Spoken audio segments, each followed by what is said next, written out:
Hi friends, welcome back to Krish mobile training institute YouTube channel. ఈరోజు మన ఇన్స్టిట్యూట్కి ఒక కొరియర్ రావడం జరిగింది. Samsung S24 ultra mobile. ఇది చూడండి, ఈ కంప్లైంట్ ఏంటంటే డెడ్ మొబైల్ ఇది. డెడ్ మొబైల్కి 6-in-1 ఛార్జర్ కనెక్ట్ చేస్తే మనకి ఎటువంటి యాంపేర్ అయితే కన్జ్యూమ్ చేయట్లేదు. చూడండి, ఒకసారి చూపిస్తున్నాను. 0 యాంపేర్ అయితే తీసుకుంటుంది. తర్వాత డీసీ పవర్ సప్లై కనెక్ట్ చేసినా కానీ ఎటువంటి రెస్పాన్స్ అయితే లేదు. చూడండి, మీకు క్లారిటీగా చూపిస్తున్నాను. బ్యాటరీ కనెక్ట్ చేసి ఒకసారి 6-in-1 ఛార్జర్కి కనెక్ట్ చేస్తే యాంపేర్ ఏమీ కన్జ్యూమ్ చేయట్లే. చూడండి, 0 యాంపేర్. ఓకేనా. ఇప్పుడు display DC power supply connect చేసి పవర్ బటన్ ట్రిగ్గర్ చేస్తే ఎటువంటి రెస్పాన్స్ అయితే లేదు. చూడండి ఒకసారి. దీనికి పవర్ బూట్ కేబుల్ అయితే లేదు ఈ బ్యాటరీ కనెక్టర్కి. వీబ్యాట్ లైన్ మీదకి ప్లస్ మైనస్ ఇచ్చి ట్రిగ్గర్ ప్రెస్ చేస్తే ఎటువంటి రీడింగ్ అయితే లేదు. 0.003 తీసుకుంది కదా, అది పవర్ కేబుల్ ప్రాబ్లం అయ్యి తీసుకుంటుంది ఆటో యాంపేర్. మిల్లీ వోల్టేజ్ అన్నట్టు, మిల్లీ యాంపేర్ అన్నట్టు. ఓకేనా. ఎటువంటి రెస్పాన్స్ అది లేదు. ఇది కంప్లైంట్. ఈ కంప్లైంట్ని ఎలా ట్రేస్ అవుట్ చేయాలి ఏందనేది స్టెప్ బై స్టెప్ మీకు ఎక్స్ప్లెయిన్ చేస్తాను. ఒకసారి చూడండి. ఇది డ్యూయల్ లేయర్ బోర్డు అన్నట్టు. ఈ డ్యూయల్ లేయర్ బోర్డుకు మేము వాస్తవానికి ప్రాబ్లం ఎక్కడుందో మాకు కూడా తెలియదు. ట్రేస్ అవుట్ చేయాలి స్టెప్ బై స్టెప్ అనేది. ముందుగా మనం ఏం చేద్దామంటే ఐ స్కాన్ చేసి చూద్దాం. ఆల్రెడీ వేరే టెక్నీషియన్ దీన్ని పంపించాడు మనకి. అతను ఇది వాటర్ డ్యామేజ్ మొబైల్ సార్ ఇది అని చెప్పి సర్వీస్ చేశాను, మొబైల్ ఆన్ కాలేదు, మీ మీద నమ్మకం ఉంది మాకు, అందుకే మీ కాడ పంపిస్తున్నాం అని చెప్పి మెసేజ్ చేసి చెప్పడం జరిగింది. అందుకే మనం పంపించమని చెప్పడం జరిగింది. పంపించిన తర్వాత మనం ఈ మొబైల్కి క్లాసులు జరుగుతున్నాయి కదా, క్లాసులు జరుగుతున్నప్పుడు మనం రిపేర్ చేయలేము. క్లాసులు అయిపోయిన తర్వాత అంటే కొంచెం ఫ్రీ టైం దొరికితే ఖచ్చితంగా ట్రేస్ అవుట్ మీద మనం కూర్చుంటాము. ఆ టైంలోనే ఇది ట్రేస్ అవుట్ చేయడం జరిగింది. చూడండి, టోటల్గా బోర్డు మొత్తం వాటర్ డ్యామేజ్ అని చెప్పాడు కదా, ఎక్కడెక్కడ వాటర్ డ్యామేజ్ ఉంది అనేది కొంచెం ఐ స్కాన్ చేసి చూస్తున్నాం. ఐ స్కాన్ అనేది మోస్ట్ ఇంపార్టెంట్ ఎటువంటి మొబైల్కైనా కానీ. చూడండి, అటు సైడ్ ఏమో ప్రాబ్లం ఏమి కనిపించలేదు. మరలా ఇటు సైడు జూమ్ చేసుకొని క్లారిటీగా చెక్ చేస్తా ఉన్నాం. చూడండి ఒకసారి. ఇక్కడ చూడండి మనకి వాటర్ డ్యామేజ్ ఉన్నట్టు, కెపాసిటర్లు రస్ట్ పట్టిపోయినట్టు మనకు కనిపిస్తున్నాయి. చూడండి, క్లారిటీగా మీకు చూపిస్తున్నాను. చూడండి ఒకసారి. మొత్తం మీద ఈ ఐసీ దగ్గర మనకి వాటర్ డ్యామేజ్ ఉన్నట్టు కనిపిస్తుంది. ఇందుకు ఐసీ దేనికి సంబంధించిన ఇది ఐసీ, ఏ సెక్షన్ సంబంధించిన ఐసీ, ఈ ఐసీ ప్రాబ్లం ఉందా లేదా ఎట్లా మనం ఐడెంటిఫై చేస్తాం. చూడండి ఒకసారి.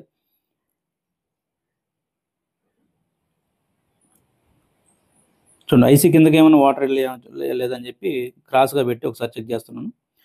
డ్యూయల్ లేయర్లో కూడా ఐసీ కాడే కాదు, డ్యూయల్ లేయర్ బోర్డు ఇది. లేయర్ కిందకు కూడా వాటర్ లేదని చెప్పి చుట్టూ ఉన్న మనకి ఖచ్చితంగా ఏదో ఒక క్లూ అయితే దొరుకుతుంది ఐ స్కాన్ చేస్తే, వాటర్ వెళ్ళినాయా లేదా అనే దాని గురించి.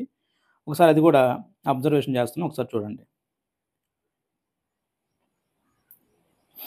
చూడండి, నీట్గా ఐ స్కాన్ చేస్తున్నాను. ఇక్కడ కూడా ఏమైతే మనకి కనిపించలేదు. ఓకేనా. వాటర్ డ్యామేజ్ డ్యూయల్ లేయర్ లోపలికి వెళ్ళినట్టు వాటర్ అనేవి మనకి ఎక్కడ కనిపించలేదు. సో మనకి ఈ ఐసీ దేనికి సంబంధించిన ఐసీ అనేది ఫస్ట్ క్లారిటీ రావాలి. ఓకేనా. ఆ తర్వాత ఐసీ ప్రాబ్లం ఉందా లేదంటే కాంపోనెంట్స్ ఏమన్నా ప్రాబ్లం ఉండి మొబైల్ ఆగిపోయింది అనేది మనకి క్లారిటీ వస్తుంది. ముందుగా మనం ఏం చేద్దామంటే ఐసీ చుట్టుపక్కల ఆ రస్ట్ పట్టిపోయిన కాంపోనెంట్స్ ఉన్నాయి కదా, వాటిని ఒకసారి చెక్ చేద్దాం. ఓకేనా. వాటిని చెక్ చేస్తే ఆటో యాంపేర్ అంటే షార్ట్ చూపిస్తున్నాయా లేదనేది. ఓకేనా. సెన్సార్ దగ్గర రస్ట్ పట్టిపోయి, తర్వాత ఈ ఐసీ చుట్టుపక్కల 3 కాంపోనెంట్స్ కూడా రస్ట్ పట్టిపోయి. మనం ఏం చేద్దామంటే ఆ కాంపోనెంట్స్ చెక్ చేద్దాం ఒకసారి. దీని సరౌండింగ్లోనే షార్ట్ ఉందని మనకి అర్థమైంది. షార్ట్ ఉందని కూడా తెలియదు వాస్తవానికి, ఎందుకంటే ఆటో యాంపేర్ తీసుకోవట్లేదు, డీసీ మీద అసలు రెస్పాన్స్ లేదు. ఓకే, ఆటో యాంపేర్ తీసుకుంటే షార్ట్ ఉందని అనుకోవచ్చు. ఆటో యాంపేర్ తీసుకోవాలి స్టార్టింగ్, కాబట్టి షార్ట్ ఉందని చెప్పలేము. ఒక్కోటి ఆ రస్ట్ పట్టిన కాంపోనెంట్స్ చుట్టుపక్కల చెక్ చేస్తున్నాం. చూడండి, ఇది చూడండి, ఇటు సైడ్ 0 వచ్చింది, ఇటు సైడ్ కూడా 0 వచ్చింది. 01 01 ఇది షార్ట్ ఉంది. ఇటు సైడ్ ఓఎల్ వచ్చింది, ప్రాపర్గా ఒకసారి చెక్ చేస్తున్నాం చూడండి. అటు సైడ్ 0 వచ్చింది, ఇక్కడ కూడా 0.5 వచ్చింది. ఇది కూడా షార్ట్ ఉంది. ఇది ఓకే, ఇది ఓకే, ఇది కూడా ఓకే, ఇది కూడా ఓకే. ఇది చూడండి, ఇది కూడా ఇది షార్ట్ ఉంది.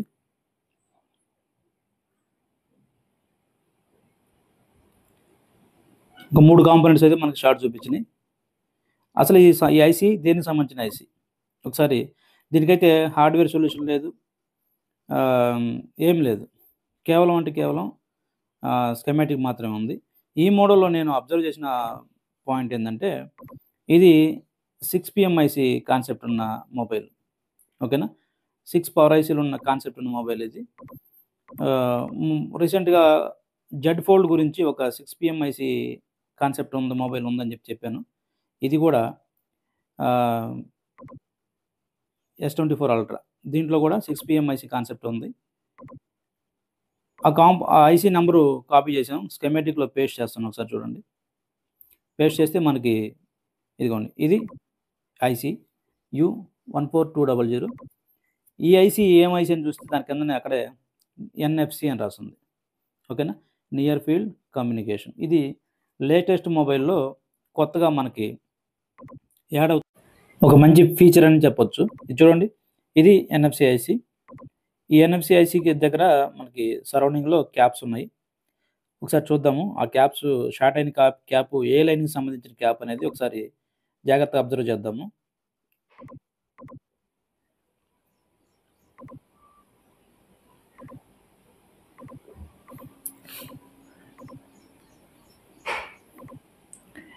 అసలు ఈ NFC ఫీచర్ అనేది ఎలా పనిచేస్తుంది? NFC ఐసీ వల్ల మనకి యూజ్ ఏంటంటే, డేటా మనీ ట్రాన్స్ఫర్ అనేది చేసుకోవచ్చు ఒకటి. రెండవది డేటా ట్రాన్స్ఫర్ చేసుకోవచ్చు. ఇది వితౌట్ డివైస్ యాక్సెస్ అన్నట్టు. అంటే మనకి బ్లూటూత్ కానీ వైఫై కానీ పాస్వర్డ్ ఎంటర్ చేసి చేయాల్సి వస్తుంది. ఇది జస్ట్ ట్యాప్ చేస్తేనే, స్కాన్ ద్వారానే జస్ట్ దగ్గర పెడితే, 2 డివైస్లు దగ్గర పెడితేనే అమౌంట్ కానీ డేటా కానీ షేరింగ్ అనేది అయిపోతుంది. అంటే అమౌంట్ ట్రాన్స్ఫర్ అవుతుంది. మంచి ఫీచర్ ఇది. ఈ ఆండ్రాయిడ్లో కూడా వస్తుంది, ఐఫోన్లో తక్కువే అనుకుంటాను. ఆండ్రాయిడ్లో అయితే లోయెస్ట్ డివైస్లు, తర్వాత హైయెస్ట్ డివైస్లు కూడా ఈ ఫీచర్ అనేది ఇవ్వడం జరిగింది. ఇప్పుడు చూడండి, మనకి షార్ట్ ఏ కాంపోనెంట్ చూపించిందో ఆ కాంపోనెంట్ కోడ్ అనేది ఎంటర్ చేసి సెట్ చేస్తున్నాను. ఇక్కడ చూడండి, ఇది కెపాసిటరు. ఈ కెపాసిటర్ ఏ లైన్కి సంబంధించిందని చూస్తే మనకి ఇక్కడ క్లియర్గా అర్థమవుతుంది. ఇక్కడ చూడండి, ఈ లైన్కి అటాచ్ అయ్యి ఉంది, ఈ లైన్కి అటాచ్ అయ్యింది. ఈ లైన్ పేరు వచ్చేసి VUP అని ఉంది. చూడండి, ఇది VPH పవర్ లైన్కి సంబంధించిన కెపాసిటర్. ఓకేనా, VPH లైన్కి సంబంధించిన క్యాప్ అయితే షార్ట్ అయ్యి ఉంది. ఒక క్యాప్ అయితే అది.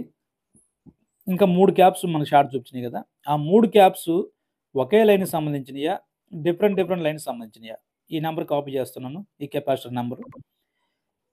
ఇది కాపీ చేసి మళ్ళీ స్కెమాటిక్ వచ్చి మళ్ళీ పేస్ట్ చేసి ఒకసారి సెర్చ్ చేద్దాము. అంటే ఒకే లైన్లో షార్ట్ ఉందా లేదా డిఫరెంట్ లైన్లో షార్ట్ ఉందో తెలుసుకోవడం కోసం. బిట్ మ్యాప్ ఉంటే ఈజీగానే మనకి అర్థమైపోద్ది. బిట్ మ్యాప్ లేదు కాబట్టి మనకి ఈ ప్రాబ్లం ఉన్నట్టు. స్కెమాటిక్ త్రూ చూస్తున్నాం. ఇక్కడ చూడండి, ఇది కూడా VBAT లైన్ అనే నేమ్ ఉంది, పైనేమో VPH పవర్ అని ఉంది. ఓకేనా, ఇది కూడా సేమ్. ఆ 2 క్యాప్స్ కూడా ఒకటే లైన్కి సంబంధించిన కెపాసిటర్లు, అవి షార్ట్ చూపిస్తున్నాయి. తర్వాత మనకి ఇంకో క్యాప్ షార్ట్ చూపించిందిగా, ఈ ఫస్ట్ క్యాప్ కింద నుంచి ఈ క్యాప్ నెంబర్ కూడా కాపీ చేసి మరలా ఒకసారి సెర్చ్ చేద్దాం, ఇది ఏ లైన్కి సంబంధించిందని. ఇక్కడ చూడండి, ఇది ఆ 2 లైన్కి సంబంధించింది కాదు, ఇది డిఫరెంట్ లైన్కి సంబంధించింది. ఈ లైన్ నేమ్ వచ్చేసి మనకి ఇక్కడ చూడండి, VDDPA అని రాస్తుంది. ఒక క్యాప్, సింగిల్ పేజ్ క్యాప్ ఇచ్చి గ్రౌండ్ చేశాడు. ఈ 2 మెయిన్ VPH పవర్ లైన్లో, అంటే టోటల్గా మనకి VPH లైన్లో షార్ట్ ఉంది. ఇది VPH లైన్లో షార్ట్ ఉందా లేదనేది ఆటో యాంపేర్ ద్వారా మనకి DC పవర్ సప్లై క్యాచ్ చేయలేకపోయింది. మరి లేటెస్ట్ వచ్చే వాటిల్లో వీబ్యాట్, వీపీహెచ్ లైన్ ద్వారా మనకు షార్ట్ ఫైండ్ అవుట్ చేయడం అయితే చాలా క్రిటికల్‌గా ఉంటది. అది చాలా కష్టంగా ఉంటది. ఓకేనా? ఇది చూడండి వీపీహెచ్ లైన్‌లో షార్ట్ ఉంది. కానీ మనకి ఆటో యాంపియర్‌లు డీసీ పవర్ సప్లైకి మనం కనెక్ట్ చేసినప్పుడు ఆటో యాంపియర్ ఏం తీసుకోలేదు. వాస్తవానికి తీసుకోవాలి ఖచ్చితంగా. వీపీహెచ్ లైన్‌లో షార్ట్ ఉంటే ఖచ్చితంగా ఫుల్ యాంపియర్ కాకపోయినా గానీ కనీసం ఒక 20, 30, 50 ఇట్లాగైనా తీసుకోవాలి. కానీ ఇట్లా కూడా మనకు తీసుకోలేదు. కానీ వీపీహెచ్ లైన్‌లో షార్ట్ ఉంది. ఒకసారి ఐసీ రిమూవ్ చేసి చూద్దాము. ఐసీలో ప్రాబ్లమ్ ఉందా? లేదంటే లైన్‌లో ప్రాబ్లమ్ ఉందా మనకి అర్థమవుతది. అంటే లైన్‌లో గాని ప్రాబ్లమ్ ఉంటే ఐసీ సేఫ్ అన్నట్టు. ఓకేనా? లేదు ఐసీలోనే ప్రాబ్లమ్ అంటే ఐసీ చేంజ్ చేయాల్సొస్తది. ఓకేనా? ఇక్కడ చూడండి ఒకసారి చెక్ చేసి చూపిస్తున్నా ఐసీ రిమూవ్ చేసి. ఇది చూడండి ఒక సైడ్ ఓఎల్ వస్తుంది. ఇంకో సైడు అది వస్తుంది. ఇటు సైడ్ చూడండి 001 వస్తుంది. ఈ క్యాప్ అయితే ఇంకా షార్ట్ ఉంది. చూడండి ఒకసారి. మరలా ఒకసారి చెక్ చేసి చూపిస్తాను. ఇటు సైడ్ జీరోస్ వచ్చిందా? ఇటు సైడ్ కూడా జీరోస్ వచ్చింది. చూడండి. 0, 0. ఇక్కడ చూడండి. ఇంకో క్యాప్ చెక్ చేసి చూపిస్తాను ఒకసారి చూడండి.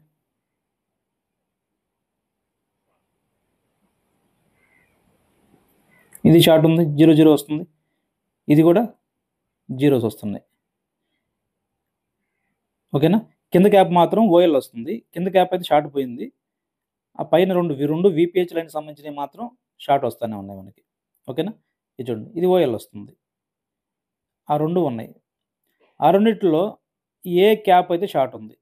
ఇది మన ముందున్న టాస్క్. పై క్యాపే షార్ట్ ఉంది. ఈ పై క్యాపే షార్ట్ ఉందని ఎట్లా ఐడెంటిఫై చేసామంటే చిన్న ట్రిక్ అది. అది ఎగ్జాక్ట్‌గా అదే క్యాప్ ప్రాబ్లమ్ ఉందని ఎలా మనం ఐడెంటిఫై చేయాలనేది ప్రస్తుతానికి చెప్పట్లేదు. ఇక్కడ చూడండి. క్యాప్ రిమూవ్ చేసాము. ఎందుకు అదే ప్రాబ్లమ్ ఉందని అనుకుంటామంటే చూడండి 284 వచ్చిందా? 0.284 క్లియర్ అయిపోయింది. ఇప్పుడు డీసీ మీద మనకి రెస్పాండ్ అవుతుందా లేదా ఒకసారి చెక్ చేసి చూపిస్తున్నా చూడండి. ట్రిగ్గర్ ప్రెస్ చేస్తే మనకి చూడండి మొబైల్ ట్రిగ్గర్ అయింది. షార్ట్ క్లియర్ అయింది. మొబైల్ ట్రిగ్గర్ అయింది. మొబైల్ ఆన్ అయింది. చూడండి 0.300, 400, 500 సంథింగ్ వచ్చింది. ఓకేనా? ఇప్పుడు ఈ ఐసీ మనం ఉల్టా పెట్టి చూసినప్పుడు మనకి వాటర్ డ్యామేజ్‌తో రస్ట్ పట్టిపోయింది బాగా. దాన్ని క్లీన్ చేసి, రీబాల్ చేసి, మరలా రీఫిక్సేషన్‌కి ట్రై చేస్తాం చూడండి. ఈ ఐసీ లేకుండా మొబైల్ ఆన్ అయిద్దంటే మొబైల్ 100% ఆన్ అయిద్ది. ఎందుకు ఈ ఐసీ లేకపోతే ఏమవుతుందంటే ఎన్ఎఫ్‌సి ఫీచర్ మాత్రమే పనిచేయదు అంతే. మొబైల్ అయితే ఆన్ అయిద్ది. లైక్ మనకి వైఫై, బ్లూటూత్ ఐసీ ఏ విధంగా తీస్తామో అలాగే అన్నట్టు. ఓకేనా? ఇది మంచి ఫీచర్ అని చెప్పొచ్చు. ట్యాప్ టు పే అనే ఆప్షన్ వస్తది మనకి. మంచిది. కాపోతే ఇందాక చెప్పాను కదా! ఆ క్యాపే ఎందుకు షార్ట్ అయింది అని ఎట్లా ఐడెంటిఫై చేసామన్నది. వాస్తవానికి ఆ లైన్‌లో 2 క్యాప్స్ షార్ట్ ఉన్నాయి. 2 క్యాప్స్ రస్ట్ పట్టిపోన్నాయి. 2 సేమ్ కండిషన్‌లో ఉన్నాయి. కానీ ఎగ్జాక్ట్‌గా అదే క్యాపు మనకి ప్రాబ్లమ్ ఉంది అని ఎట్లా ఐడెంటిఫై చేసాము. ఇది మన ముందున్న ఆలోచించాల్సిన చిన్న ట్రిక్ అన్నట్టు. ఓకేనా? ఆ లైన్‌లో చాలా ఉంటాయి. వాస్తవానికి అది ఫైండ్ ఔట్ కాకపోతే ఖచ్చితంగా డ్యూయల్ లేయర్ కూడా రిమూవ్ చేయాల్సొస్తది. లేయర్ రిమూవ్ చేసి, లేయర్ లోపల పీఎంఐసీలు ఉంటాయి కదా! 6 పీఎంఐసీ కాన్సెప్ట్ ఈ మొబైలు. దాని దగ్గర ఎక్కడ ప్రాబ్లమ్ ఉందో కూడా చూడాల్సొస్తది.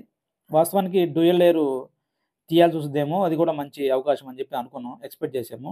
దాని మీద వీడియో చేయలేదు మనం ఇంతవరకి. అది కూడా చేసి చూపిద్దాం అని చెప్పి అనుకున్నాం. కానీ అవసరం పడలా. ఓకేనా? మనకి ఏదైనా గానీ ప్రాబ్లమ్ వస్తేనే ఆ మొబైల్ మీద మనం ఎళ్ళాల. ప్రాబ్లమ్ లేకుండా అనవసరంగా ఓపెన్ చేసి, అనవసరంగా రీబాల్ చేసి ఏదో వీడియో కోసం చేయడం అనేది మనకి చేత కాదు. మనకు అవసరం లేదు కూడా. ప్రాబ్లమ్ వస్తే ఖచ్చితంగా ఏ మొబైల్ ఎటువంటి కంప్లెయింట్ మీదన్నా వీడియో చేయడానికి నేను రెడీగా ఉంటాను. ఓకేనా? రైట్. ఇక్కడ చూడండి. షో చేయడం అయితే మనకు చేత కాదు నిజంగానే. ఇప్పుడు చూడండి ఐసీ రీఫిక్స్ చేసాము. ఇది చూడండి. ఓకే అయిపోయింది. ఇక్కడ జీఆర్ వస్తుంది. ఇక్కడ 001 ఉంది. ఓకేనా? ఐసీ అయితే ప్రాబ్లమ్ లేదు. ఐసీ ఏసినా గానీ ఇది జీఆర్ అయితే వస్తుంది మనకి. ఓకేనా?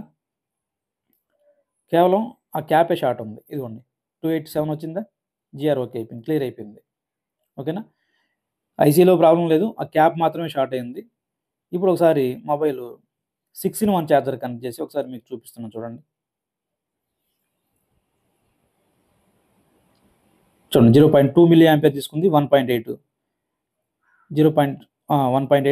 యాంపియర్ తీసుకుంది. చూసారా, ఛార్జింగ్ లోగో కూడా వచ్చింది. ఓకేనా, ఇది వాస్తవానికి చాలా అయితే ఎక్స్పెక్ట్ చేశాను. లేయర్ తీయాల్సి వస్తుందేమో, మంచిగా ఒకసారి వీడియో చేద్దాం అనుకున్నాను, కానీ ప్రాబ్లం స్టార్టింగ్లోనే అయిపోయింది. నో ప్రాబ్లం, ఇంకొకటి ఏదన్నా వస్తే ఖచ్చితంగా లేయర్ వీడియో ఒకటి పెడతాను. ఓకేనా, ఆండ్రాయిడ్ అండ్ ఐఫోన్ రెండిట్లో కూడా పెడతాను, చూసి ఒకసారి నేర్చుకోండి, ప్రాబ్లం ఏం లేదు. ఓకేనా, ఇది చూడండి, మాస్టర్ కోర్స్ అయితే రేపు 10th నుంచి స్టార్ట్ అవుతుంది. ఇంట్రెస్ట్ ఉన్న వాళ్ళు స్లాట్ బుక్ చేసుకోండి, ఏప్రిల్ 10th నుంచి. ఇటువంటి టెక్నిక్స్ అనేది, ట్రిక్స్ అనేవి మాస్టర్ కోర్సులో కంప్లీట్ డెడ్ అయితే ఉంటుంది. ఇది నా నంబరు, ఇంట్రెస్ట్ ఉంటే మెసేజ్ చేయండి, స్లాట్ బుక్ చేసుకోండి. ఓన్లీ డెడ్ సెక్షన్ ఉంటుంది, 5 days ఉంటుంది. ఇటువంటి ట్రిక్స్ చాలా అయితే ఉన్నాయి. మీకు అన్నీ ఓపెన్గా, ఏది దాచుకోకుండా, మన స్పెషాలిటీ అయితే ఏది కూడా దాచుకోము, తెలిసినట్టు యాజ్ ఇట్ ఈజ్గా చెప్పడమే. మన స్టూడెంట్స్ అందరికీ ఆ విషయం తెలుసు, అందరిలాగా మనం ఇచ్చేసేవాళ్ళం కాదు. చూడండి, ఆ ఫీచర్ పనిచేస్తుందా లేదా మళ్ళీ ఒకసారి చెక్ చేస్తున్నాను. పనిచేస్తుంది. పైన NFC అనే ఎన్ అనే లెటర్ కనిపిస్తుంది చూడండి, ఇదిగోండి, ఇక్కడ జూమ్ చేసి చూపిస్తున్నాను చూడండి, ఇదిగోండి ఎన్ అని కనిపిస్తుందా, ఇదే NFC ఫీచర్ అనేది. ఐసీ కూడా వర్కింగ్లోనే ఉంది, సో ఐసీ చేంజ్ చేయాల్సిన అవసరము లేదన్నట్టు. ఓకేనా, thanks for watching, thank you so much.